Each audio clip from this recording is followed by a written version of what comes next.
everyone. Thank you so much for joining us today for How to Evolve Your PMO. Chica and I had such an amazing time presenting this at our customer conference Engage that we decided to do this as a webinar. So for anyone who was not able to attend, you have access to this amazing content. We are going to start with a round of introductions, and I'm going to let my wonderful colleague go first. Thank you, Alexis. Hi, everyone. My name is Chika Manu. I'm a principal program manager here at Smartsheet, and I recently transitioned into a technical program management role in product. I've been with Smartsheet for a little over 8 years now, so you could say I've grown up professionally inside this company. And I've had the privilege of leading large-scale programs across tech implementation, change management, and strategic transformation, spanning HR systems, enterprise systems, engineering, and product. And I've genuinely loved doing all of this, driving it to success with Smartsheet as my backbone. So I am passionate about building programs and experiences and systems that make organizations healthier, more aligned, and more effective, which is why I'm so excited to walk you all through how your PMO can evolve using Smartsheet because I've lived it from the inside. Alexis? And Chica is being super modest. She is actually Smartsheet's first principal technical program manager. So, yay for Chica. Thank you. My name is Alexis Felton. I'm a principal solution specialist here, and I've been here about 4 years. It will actually be 4 years next month. So, I'm very excited to be celebrating an anniversary soon. I came to Smartsheet with about a decade of progressive experience in project and portfolio management. So I've been an IT project manager, and then I was a global program manager, and then I led a global portfolio, mostly in the manufacturing, automation, and contract manufacturing space. I am super excited to be here today so that I can support and work with teams that are going through this transition of maturing or evolving their PMO. So let's get into some learning objectives. In today's session, what we want you to walk away with is the ability to standardize project execution for consistency and scale, the ability to translate disconnected data into actionable portfolio insights, and the ability to automate performance governance to drive accountability and results. I'm going to give you a quick roadmap of what that's going to look like for today's session. So we're going to start with the challenge of the reactive PMO. We've all been there, that PMO that is just reacting to things constantly and not having that proactive oversight and governance. Our step one is going to be standardizing project execution. Step two is those actionable insights. Step three is going to be enforcing performance governance. And then we're going to talk through what that looks like from an internal Smartsheet on Smartsheet use case or case study, which is our strategic transformation office. And then we'll have a quick Q&A and next steps. What is the core challenge of the reactive PMO? It's that feeling of being overwhelmed by details with no clear strategic picture. So Alexis and I are going to talk to you about what we call reactive chaos, and we'll set the stage for the practical roadmap we use to fix it. So let's go ahead and dive in. Awesome. So I want everyone to imagine that you've been asked to complete a 1,000-piece jigsaw puzzle. Now imagine that I gave this to you and I said, put this together, but I didn't actually give you the picture on the box. Does that feel like your Monday morning? Hundreds of project pieces dumped on the table. You've got tasks, requests, status updates from different teams. You can try to push the pieces together, but if you have no idea what that financial or that final strategic picture is supposed to look like, then you're just reacting to the inputs that you're getting.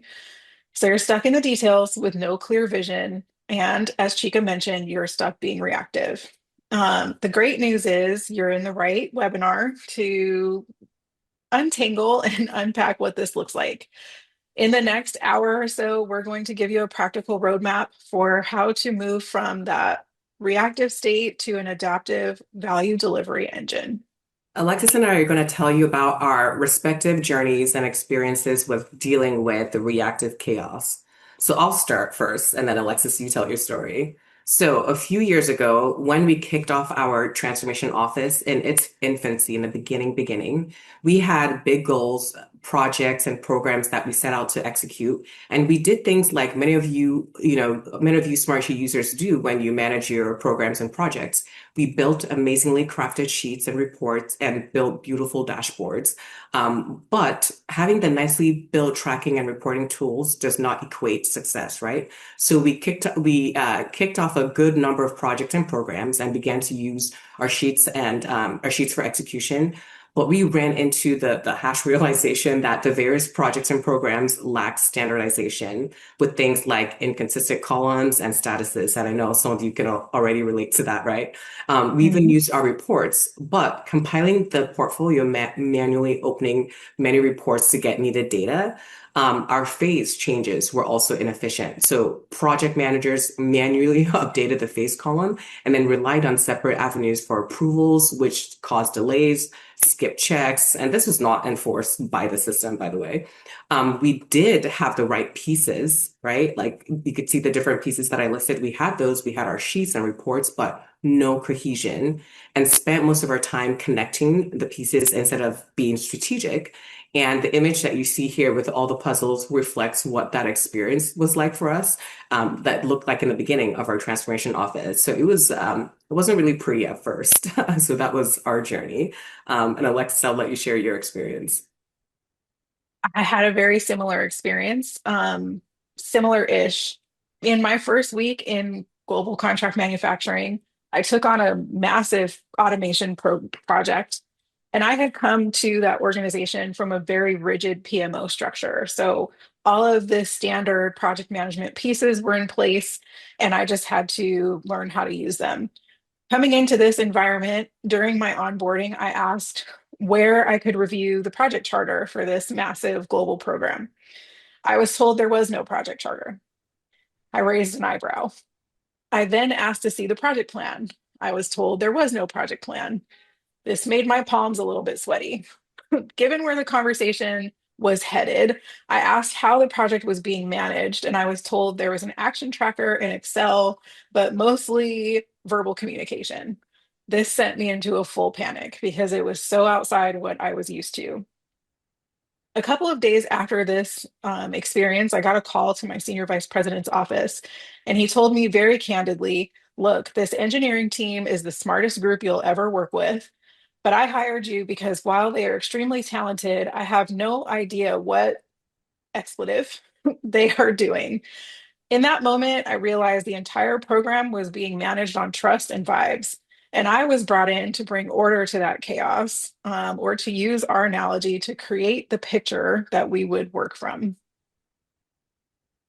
So the next image that you're going to see here, we're going to walk you through how to go from, this image with someone holding the scattered puzzle pieces, and you can tell on the verge of tears, to the one with the happy face and the completed puzzle. So we're going to take you through how to get there. So what does this actually look like in practice? For the next few slides, we're going to walk through step one, and this is the first major step, standardized project execution, and it helps you get started right. This is the foundation. So think of this as getting your toolkit in order. So yeah, let's jump right into it, how to get started building that frame. Awesome. Before we get into that, I do want to say the big focus of conversation for our customer conference a couple months ago was on AI, which was the next shiny object that is promising to fix all of our delivery problems, right? We've heard this and we're bombarded with it every day. But many of us have been here before, where we've chased new tools, new methodologies, new technology, hoping that it would improve our execution, only to find that we didn't fix the underlying process challenges. As a result, given this statistic, 71% of organizations are reported to have low or very low project management maturity. And it's because we take these tools and methodologies and we overlay them into a process that we haven't fixed. So, our session is focused on building the right foundation so that you can enjoy the benefits of new technology like AI or any other future technological advancements. And that starts with intake. For the purpose of our discussion today, we're going to call intake our corner pieces. This is where we are standardizing information that's coming into the process and defining the key elements of our process. A lot of times I meet with customers or clients, and what I find is that they haven't even standardized what they define as a project. So when you don't have standards on things like what is a project, how do we identify health, how do we report on red, amber, green status, where do we document things like scope changes, it's really challenging to then pull all of the pieces together. So, evolving your PMO means aligning everyone to the same vision and identifying these corners, which will make it easier to fill in your edge pieces. Like, Chica. yeah, Oh, like Alexis. if we could go back one slide. Yeah, I have a couple things to add. Like Alexis said, we call the intake process the corner pieces because it is fundamentally the only place to start building your sturdy frames. It's your first essential gate. The intake form is designed to immediately force alignment, and it guarantees two crucial things. One, that we confirm the strategic goal is supported, and two, that we secure the executive sponsor's commitment. And what this means for leadership is fantastic. They only review initiatives that truly matter. So as your PMO evolves, your intake process can evolve right along with it. It can grow to include things like service level agreements, inform prioritizations, and even drive process improvements. In the next slide, I'm going to show you what this exact corner piece looks like for us in our strategic transformation office. So this dashboard, so this is our strategic transformation office canvas. It's a dashboard, and it's our template for immediately building the project frame. So at the top, all the owner and sponsor roles are listed, so we're clear around accountability. And at the top right side, we have critical approval dates tracked here. So we make sure that we establish clarity from the start by mandating things like purpose, success, and scope. We even call out things like we won't have scope, and this helps eliminate project scope creeps before it starts. And I bet you that there's not one person on this call that loves scope creep, right? And this is helpful to have it called out here. So these corner pieces allow project managers to focus on actions that directly hit strategic milestones, not administrative setup. And Alexis is going to show you another way to build your frame. I love the visualization of what Chica had on her dashboard. This is another way to visualize information in an intake process. I call this my intake hub because we are providing not only a portal for users to enter new requests, so gathering those details in a form means that you can standardize what information comes into your intake process. And I like to do things like whatever we can, make it a drop down or a multi-select checkbox. That way, you're not dealing with spelling errors or capitalization issues, and really leaving those open text fields for things that are going to be variable throughout the process and throughout the review cycle. But things like what program does it align to? Who is the senior leadership team sponsor of the project? Those things can all be hard coded into your form to really drive that process. The other thing that we like to present is a status or some insights on what's going on with the process. And this can really help us drive visibility into what is the PMO even working on? Where is the work of the PMO being done? And where is it in the process? So if I look at this as someone managing the PMO, I can see my sustainability and innovation teams are fielding a higher volume of requests than the rest of the teams that roll up into my portfolio. So, this is an opportunity for me as a leader to go talk to the leaders of those verticals or sub teams and find out if they need help moving their requests through the process. And that could be something as simple as creating a report so that they know what is sitting in their queue. I'm also looking at this by status, and I see the majority of my requests are sitting in that new status, which is the default when a new request comes in. That means it's not moving through the review cycle. This could signal to me that these reviews are actually happening offline and we haven't updated the record in Smartsheet, Or it could be that we've not fully adopted our solution, and I need to provide some education on what that process is and what it looks like. You could service any additional information here. So I know that as project leaders, we don't like to reject requests, but if you have the opportunity to say no to incoming work, you could provide visibility into why requests are being rejected. And that could then drive additional education or metrics or opportunities for visibility to your team. I'm also showing each requester visibility into their request status. So this is a report that is filtered on current user that's showing what has been submitted and where it is in the process. This can help temper some of the offline pings that happen when you fill out a form and then you ping the person that you know that manages the process to find out what's happening with my request. These things can all help us anchor those corner pieces and make sure that we're setting that solid foundation before work even starts. So, if our intake process is the corner pieces, then execution is our edge or border pieces. This sets us up for success as we build out that picture. A lot of teams struggle with project management maturity because the puzzle pieces exist in disparate systems and we have to pull them all together to make sense of them. So you may have your project plan or schedule or WBS in one system, hopefully Smartsheet, and then you may have tracking tools for things like risks and issues or your communication strategy or your RACI matrix in another application. And you may be reporting budget financials in yet another application. Those become your pieces that you then have to pull together. Chica is going to talk to us about how to optimize this. So this step, well, first I want to reiterate here, like Alexis said, okay, we now have the corner pieces from intake. And so now we're going to build the rest of the border pieces, our essential toolkit for our consistent execution. This step is all about getting project managers out of chaos, of creating things from scratch and giving them pre-built assets. Also, this is critical because remember earlier when I talked about our reactive chaos, where our project lacked standardization? This step is the fix. So we even provide a standardized project toolkit that includes things like templates and pre-built reports. And we also have self-running systems with Smartsheet automations. Why is this critical? I'm glad you asked. This ensures every project, regardless of the team or scope, uses the exact same language and structure, which is vital for later rolling up reporting.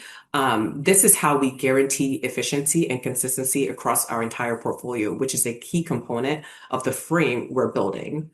Alexis, can you show us some other components of the way you recommend setting this up? Absolutely. So we all know that we can use a sheet to track tasks and identify status and even assign work. But we can also bring additional pieces together. So not represented in this screenshot because it's already got a lot of information. But if we were to expand that navigation row, you would see the links to the budget, the RAID log, and the project roster so that they can be easily accessed from the project itself. We can also collaborate in context. This was a game changer for me when I was managing my program management team because oftentimes what would happen is I would have to have a daily stand up meeting with my engineering team just to find out what was going on. And a lot of times, what I'd find in those meetings is that one engineer was actually waiting for another engineer or a dependent process in order to move work forward. And so I was doing a lot of chasing status updates. What I showed them in Smartsheet was the ability to add comments to any row that they were assigned to and tag another engineer or another person so that when I open the project plan, I can see if I'm waiting for defined project objectives, for instance, and I click into that row, I can see the comment that says, actually, even though this is assigned to me as the PM, I'm actually waiting for Chica's input on this. Now, as the program manager, I can go in and have a conversation with Chica to find out where it is and how we move this work forward without having to do that middle step of talking to the PM first. So that saves a tremendous amount of time and is just another way to leverage Smartsheet to move work forward. Lastly, to the extent that we can automate things that we're not naturally good at. So, for instance, reporting project task and project health. As a project manager, I never want to manually set something to amber or red because I don't like to show up on those reports. What we can do is formulaically calculate based on a set of parameters that you get to decide when do I want that to show as amber or red in my project plan? So, for instance, some teams will say if the task is due within 2 days and it's still sitting in not started status, make it amber. And then if it's past its due date, make it red. So we can build those things into your sheet so that we're automating that process and not artificially reporting under or over reporting what our risks and issues are.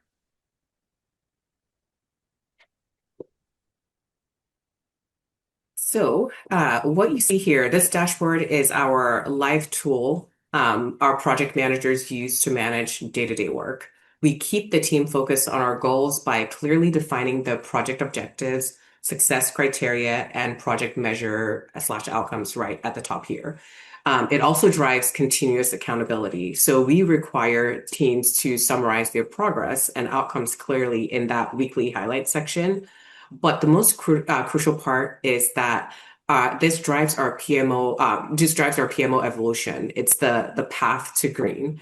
So if the project is at risk, the team they have to define the solution and a timeline to fix it. So this is not one of those things where we just tell you that there's a problem. We are driving that evolution of what's our solution? What's our timeline here to get to the solution? This is how we become adaptive. We proactively solve problems instead of just passively reporting that they exist. Ultimately, the consistency means the dashboard provides reliable real-time data needed to feed all our higher level portfolio views. And this is essential for delivering the complete strategic picture, which is the core goal of evolving our PMO. And Alexis is going to show you another aspect of how we can navigate this. I love Chica's dashboard because I love that timeline view on the bottom there. If you're not using our new capability of adding timeline view into a dashboard, it does create a very visual representation of what's happening. So I love that. This is an alternative view of a project dashboard, and I organize all of my project dashboards in the same sort of format. So that top section is going to be the things about the project that are not going to change. So the description, who owns it, what project type it is, and then the shortcuts that make up that project. And those shortcuts are links to other assets. So I have my project plan, my RAID log, my roster, etc. The middle section are all of the things that are going to flex throughout the life cycle of the project so that I can very easily see where I have variance in my schedule and my budget. And then the last section is going to be my schedule performance. So I can see I'm not doing a very good job of managing this project because just about everything is red or at risk. So I need to do some cleanup here. I can also see my key milestones. So these are all of my 0 day duration tasks organized for me so that I know what the boundaries of my project are.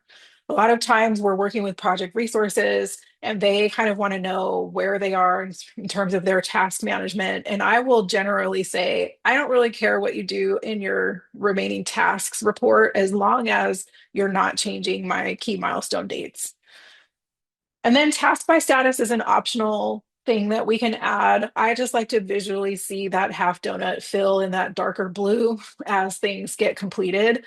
And hopefully, my darker blue will fill faster than my maroon color, which represents my at risk tasks.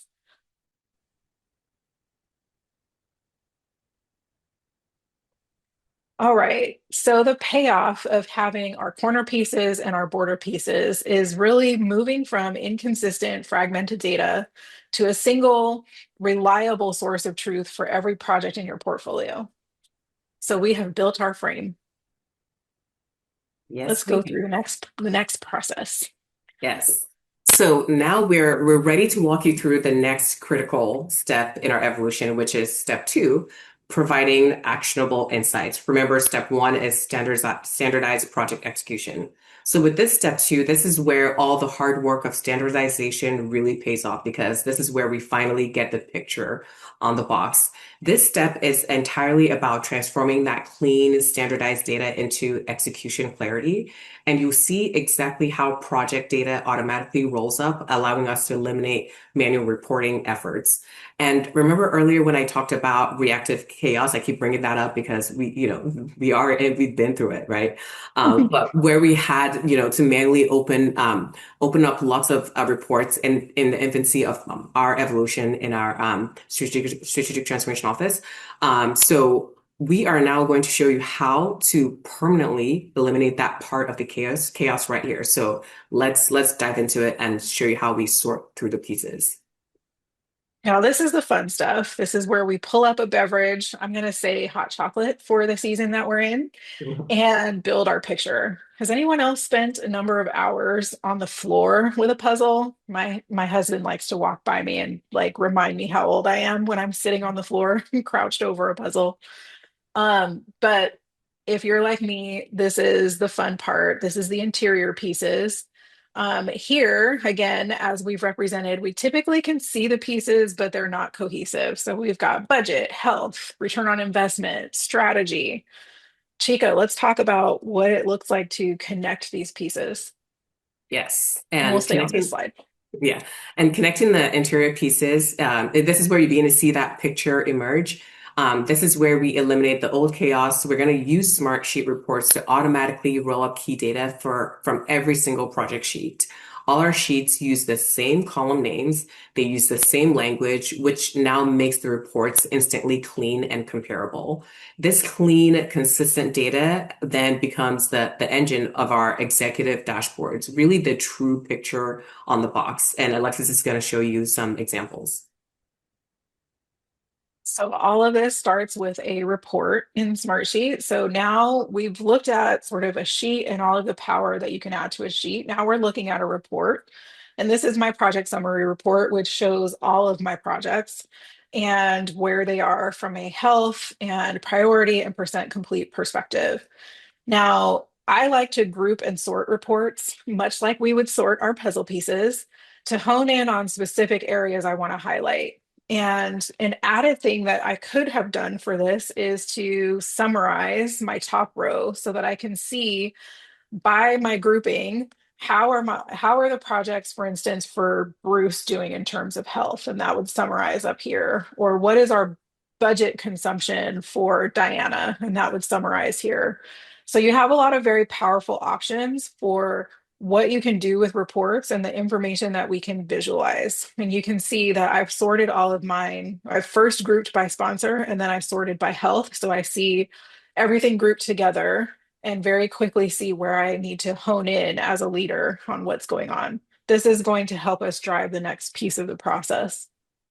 Chica has an example Okay. of that. Yes. So this is the picture on the box, and I love the puzzle analogy, y'all. You can go do some puzzle pieces after this. But speaking of picture on the box, this is ours for our transformation office that we deliver to leadership. So we are showing you here on this dashboard our portfolio health and our project status. This is the one source of truth for leadership, and it's showing them exactly where our strategic goals are on track or at risk. This is where fast, informed decisions happen. We also have our project in delivery supporting our FY26 goals here. This visually confirms strategic alignment. It proves that our office isn't just managing tasks, but ensuring that every project piece is contributing directly to the highest priority company goals. This is how we provide real-time clarity across all initiatives, making sure that we're delivering the right work to achieve Smartsheet goals. And this picture in the box is the way that we go about it. Now, Alexis, I'd like you to share your beautiful dashboard as well. This is just another visualization of how to pull things together. The key when we're thinking about the picture on the box or a portfolio dashboard is making sure that the picture makes sense to whomever is reviewing it. So you want to understand your stakeholders and what they care about, and then how to visually represent that. I have chosen a very neutral color palette here, and I've strategically used that maroon color because that's where I want a leader's eye to go when as soon as they open that. So let's look at what's at risk and let's look across where I might be over budget and where I might have issues with health. This is going to help them very quickly see where they need to dig in deeper. If we look at performance, for instance, I see that I've got a little tiny sliver of maroon in my product-led sales transformation over budget. The report that follows that, so the section in the bottom, is going to give me the detail behind that overage. And I see that I'm about $12,000 over. What's more, what sticks out more to me though is the remaining budget for my global data governance and reporting portfolio, which has more than double the remaining budget than the rest of the portfolios or the sub portfolios that I'm rolling up here. So my conversation with Guadalupe is going to be, did I over forecast what I needed for that? And if so, can I reallocate to some of the work that's being done? Having these insights at your fingertips can really help you make data-driven decisions on not only the health and the performance of the portfolio, but how to manage work moving forward. So our payoff here, as I just mentioned, is moving from flying blind or not having the visibility that you need to having real-time data-driven portfolio visibility and being able to answer strategic questions in minutes, not hours. So using that example of Guadalupe's overage, I can go and have a conversation about what work is remaining, where she may have not reported actuals, or if we truly do have an overage that we can reallocate to give some additional resources to work that could be more aligned to our goals. So now we have sorted our pieces. So in the journey, we've done our frame, we've sorted our pieces. I bet you can't guess what comes next. Next, we are now in the final and most critical step, which is assembling with purpose. So this is how we ensure that the pieces just don't sit together, but they click into place and stay there. How many of us have done puzzle pieces and we kind of fit it in, but it doesn't click, and we want to make sure it clicks into place. So now we're moving into step three, where we enforce performance governance. And governance is by design. It enforces rules, so no project skips a critical step. And so we're going to talk about the final picture. Awesome. Mhm. So, similar to execution, we often have governance that is disconnected from our process, or we may have a process that is well defined. So, we have the best of intentions, but it's not well adopted. Anyone have that challenge where you design a beautiful process and then people go pull out their Excel template and manage their work there? That is a common occurrence. Having governance can help us navigate those issues by automating our workflows and removing some of the administrative overhead and friction. I think people generally hear governance and they think, oh my gosh, Big Brother is watching me. And that's not the intention. The intention is to make sure that we are adopting the process that we put into place so that we don't end up repeating that cycle of being reactive. So Chica is going to talk to us a little bit about this on this slide, and then we'll get into some examples. Yep. What I want to add is that since the final step involves, assembling with purpose or governance, as Alexis talked about, governance here is simple. It's about using Smartsheet automations to enforce our processes, not manual human effort. And I want you to remember that because we are replacing the chaos of manual emails and chasing people down with automated workflows that guarantee compliance and consistency. And we use reports and dashboards to inspect the process and manage our portfolio. Ultimately, this moves our strategic transformation office from being a reactive bottleneck to the engine of accountability across the organization. And the next slide, I do want to show you a couple of examples of how we enforce the governance. Um, So the first one I want to talk to you about is I call it the stage gate compliance enforcer. I know that sounds pretty strict, but but with this one, The one enforcer. yeah, the enforcer. Just name your automation the enforcer. When a project manager tries to, change the phase of of a project, say moving from discovery to delivery, Smartsheet automatically steps in. It alerts the right people, and most importantly, it ensures that the project cannot jump ahead without finishing all those required deliverables or getting the necessary sign-offs. Basically, it eliminates those frustrating manual stage gate meetings that we all deal with. And this guarantees every single project meets our governance rules before progressing, which is how we get consistency at scale. And the second one I call the automated risk escalation trigger. This one alerts the risk owner when a risk rating changes.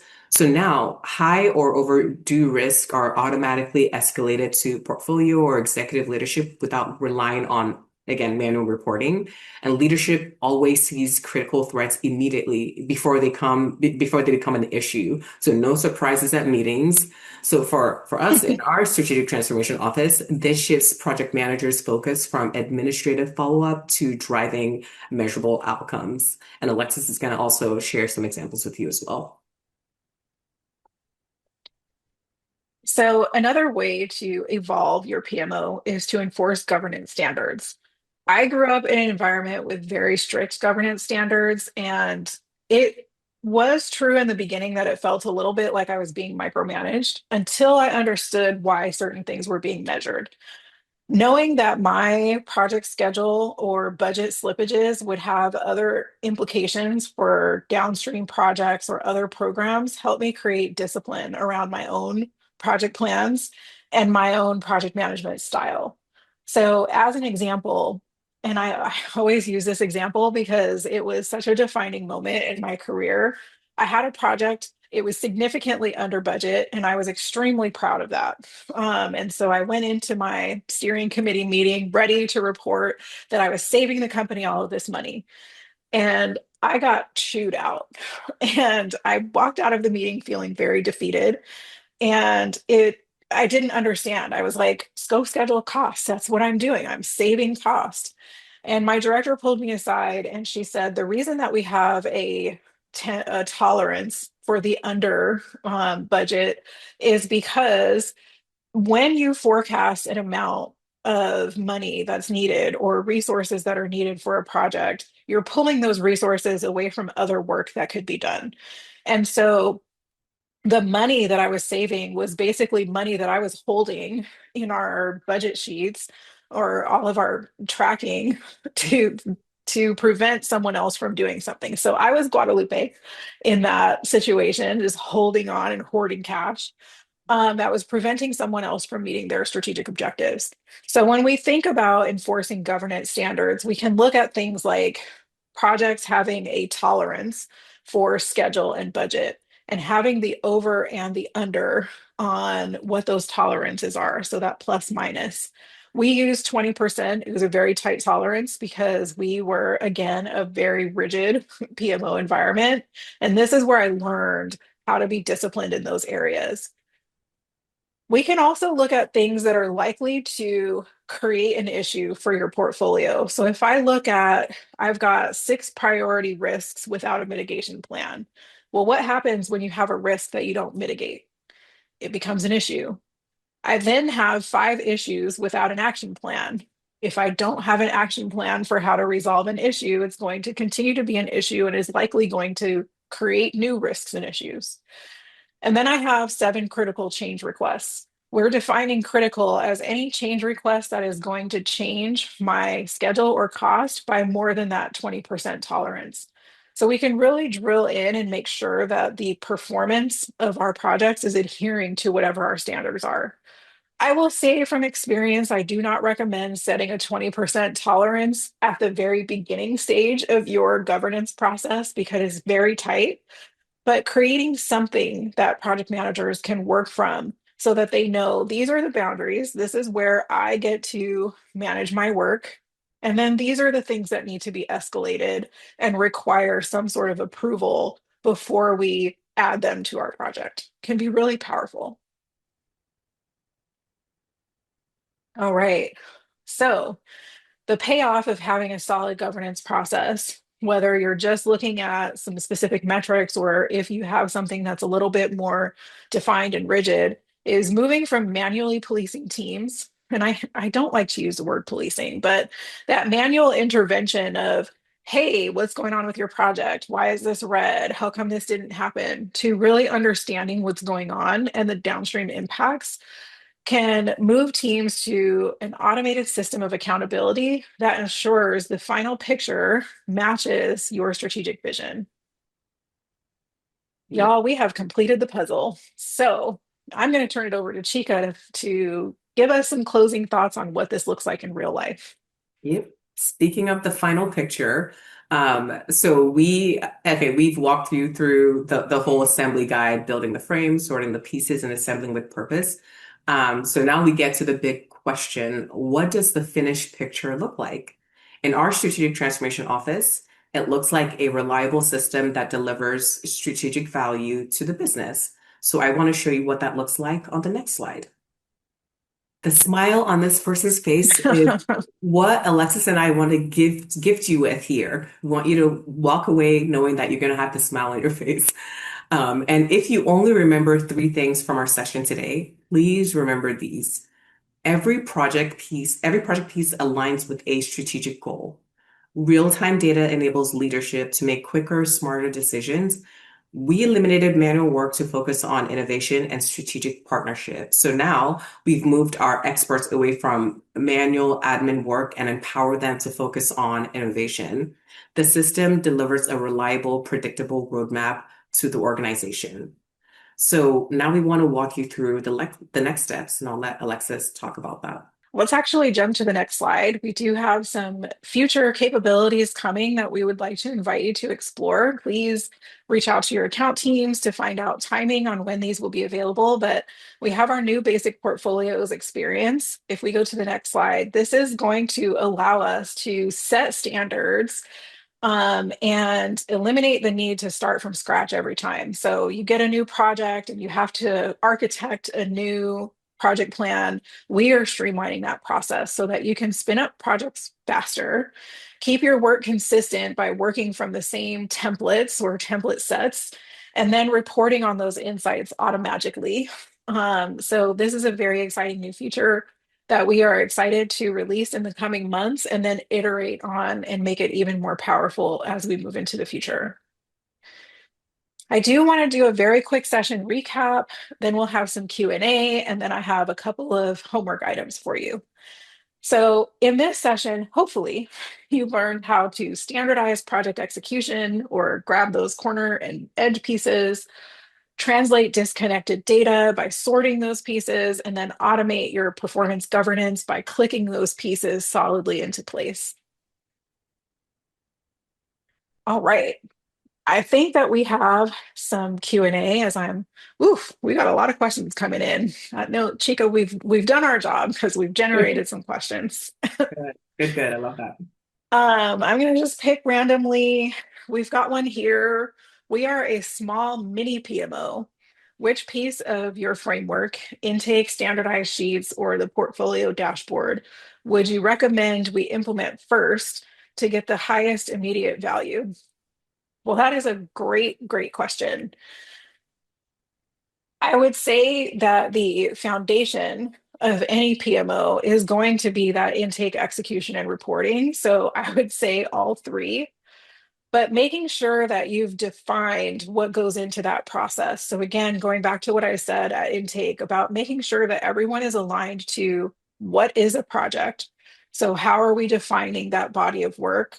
How are we defining critical elements within the project? So what does health look like? And are we going to automate that or are we going to have that be a manual report?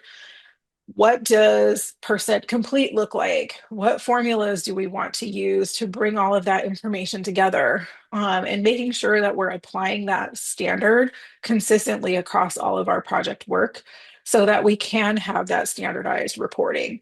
So I guess what I'm saying is start with intake and execution, and reporting will sort of naturally flow from that. Chico, did you have anything to add? Yeah, you said it perfectly, Alexis. I don't want to add or take away from anything you said, but it's perfect.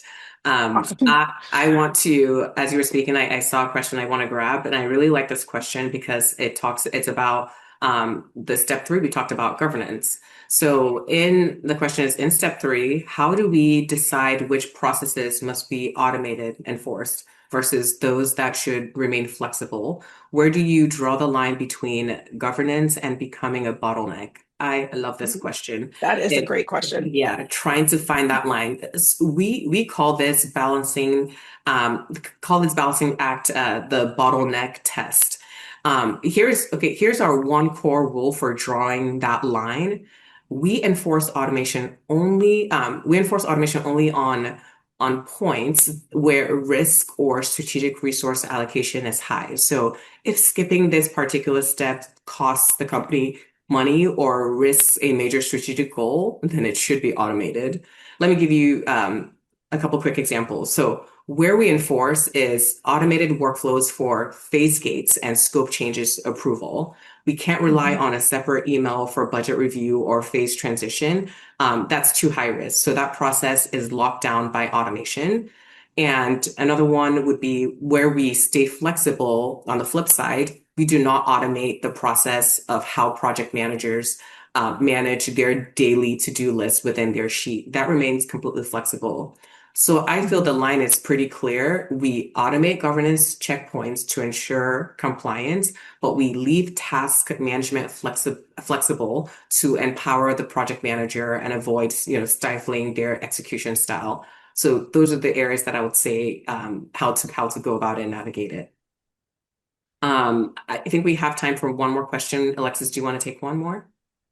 Awesome. Yes. And as you were talking, I found one that is directly in my wheelhouse. So I would love to answer it. And it's, how did you overcome resistance from project managers who felt standardization stifled their independence or added more paperwork initially? This is a great organizational change management question. And change management was my first love. Sorry, project management. You'll always be second best. But there are a number of different ways to overcome this resistance. First of all, one of the things that I love about Smartsheet is that we do have the ability to have those standards enforced.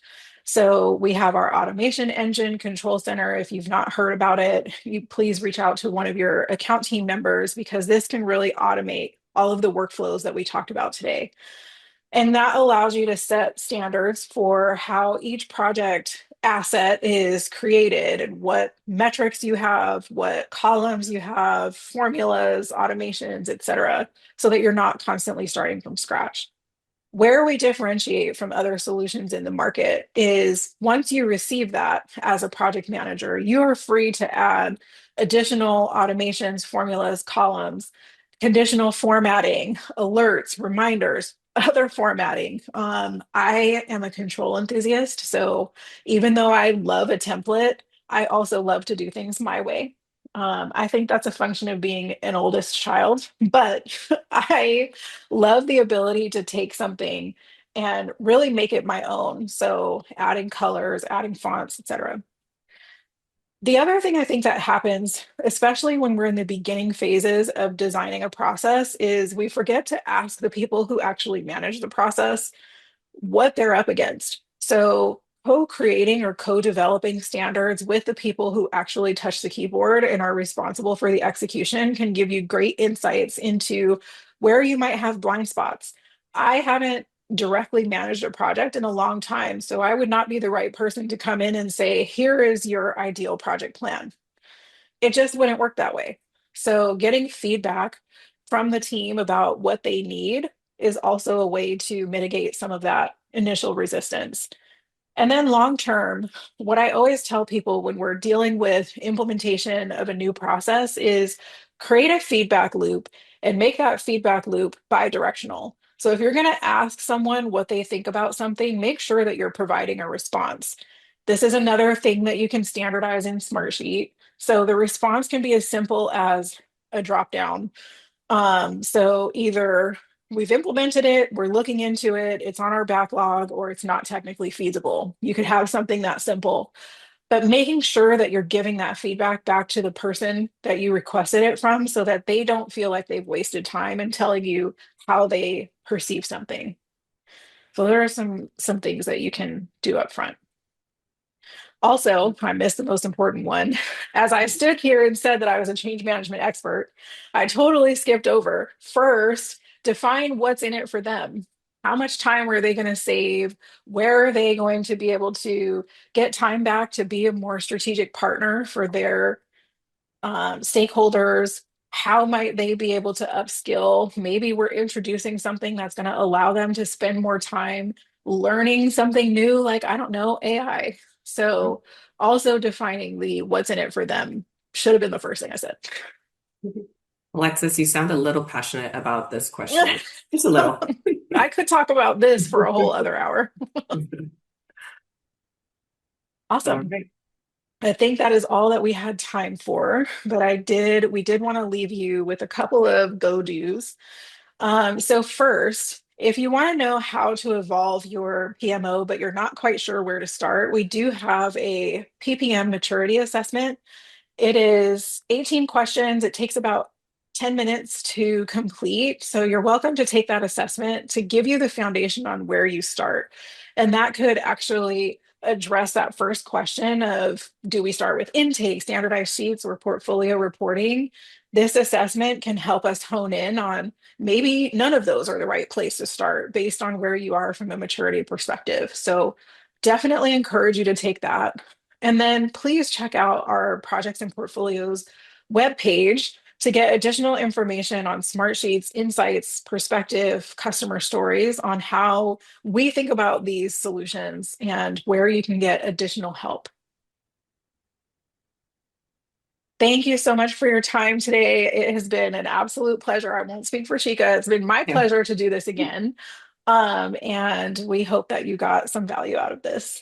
Yes, it's my pleasure as well. And the same, feel free to open your drawers and pull out those puzzle piece sets that have been sitting there for a year and get your mind ready for what you're going to roll out within your organization. I really had a great time with Alexis sharing this with you. And thank you all so much for being here today.